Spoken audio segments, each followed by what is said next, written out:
Hello everyone. आज चाहिँ हामी यो रोटा क्याबको बारेमा केही भन्न गइरहेका छौँ। यो फोराकोटहरू अथवा इनहेलेसन गर्नको लागि आउने बेलामा पेसेन्टहरूले धेरै पेसेन्टहरूलाई यो रोटा क्याब कसरी युज गर्ने भनेर थाहा हुँदैन। त्यसको लागि चाहिँ मैले हामीले एउटा सानो भिडियो ल्याएको छौँ। एउटा यो डिभाइस हुन्छ रिभोलाइजर भन्ने छ हामीसँग है।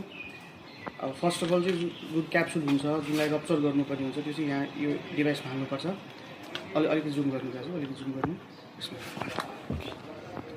सबसे पहिला त्यो क्याप्सुल हुन्छ है, क्याप्सुलको बडी हुन्छ र क्याप्सुल क्याप हुन्छ। बडीलाई चाहिँ तल भागमा यसरी राखिदिने है, एकछिन देखाउनु त देखिरहेछ है। अब यसरी यसलाई बिस्तारै क्लोज गर्दाखेरि यहाँको निडलले यसलाई पर्च गर्छ। दाजु एकछिन अगाडि ल्याउनु त, यहाँ एकछिन अगाडि ल्याउँ। यहाँ निडल हुन्छ, त्यो निडलले गर्दा त्यसलाई क्याप्सुललाई ब्रेक गर्छ है।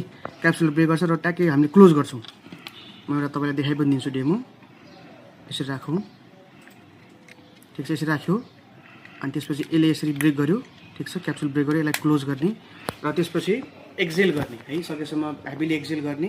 एक्सेल गरे पछाडि त्यसपछि अब ब्रिथ इन गर्दाखेरि चाहिँ टक्क मुखमा राख्ने है, ब्रिथ इन मजाले गर्ने।